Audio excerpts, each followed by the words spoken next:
America के राष्ट्रपति Donald Trump ने सोमवार को ईरान को एक बार फिर धमकी दी है। ट्रंप ने चेतावनी देते हुए कहा कि अगर तेहरान वाशिंगटन के साथ हुए समझौते का पालन नहीं करता है तो वो जो करना होगा वो करेंगे।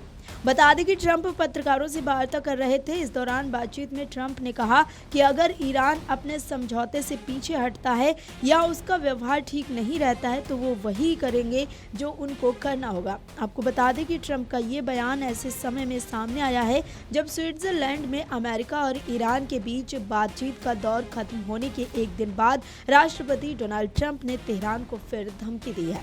ट्रंप ने कहा कि अगर ईरान समझौते का पालन नहीं करता है तो अमेरिका इसका कड़ा जवाब देगा। इससे पहले रविवार को ट्रंप ने ईरान पर हमला करने की धमकी दी थी, जिसके बाद वार्ता में तनाव पैदा हो गया था। इस धमकी के बाद ईरानी वार्ताकार कुछ समय के लिए बातचीत की जगह से उठकर चले गए थे। बीते हफ्ते ही ट्रंप और ईरान के राष्ट्रपति मसूद पेजेश्कियन ने एक अंतरिम अमेरिका ईरान समझौते पर हस्ताक्षर किए थे।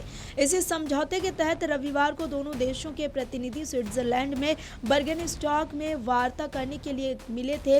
इस दौरान दोनों पक्ष एक उच्च स्तरीय कमेटी बनाने पर सहमत हुए जो बातचीत की प्रक्रिया की निगरानी करेगी। अमेरिकी प्रतिनिधि मंडल का नेतृत्व कर रहे जेडी वेंस ने कहा कि ईरानी अधिकारियों के साथ बातचीत ने अंतिम समझौते के लिए एक मजबूत आधार तैयार किया है, लेकिन तेहरान ने उन खबरों का खंडन किया कि बातचीत में उसके परमाणु कार्यक्रम को शामिल किया गया था। डोनाल्ड ट्रंप ने कहा कि ईरान के जिन वित्तीय संसाधनों पर से प्रतिबंध हटाया जा रहा है उसका इस्तेमाल केवल अमेरिका से खाद्य सामग्री खरीदने के लिए किया जाना चाहिए। उन्होंने कहा कि ये सारा पैसा खाद्य खरीद के रूप में वापस आएगा जिसकी उन्हें बेहद जरूरत है। वहाँ 9.1 करोड़ लोग हैं, वे उन्हें भोजन नहीं करा पा रहे हैं, इसीलिए जिन पैसों को हम मुक्त कर रहे हैं उनका फायदा हमारे किसानों को मिलेगा।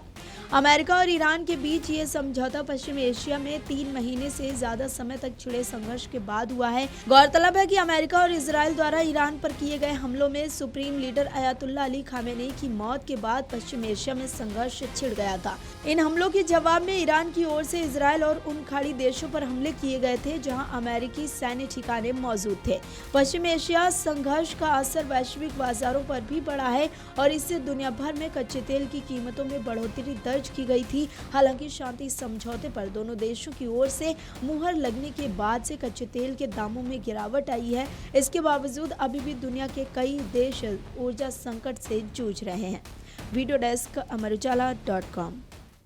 अगर आप ये वीडियो YouTube पर देख रहे हैं तो हमारे चैनल को सब्सक्राइब कर बेल आइकन दबाएं और Facebook पर देख रहे हैं तो हमारे पेज को लाइक करें।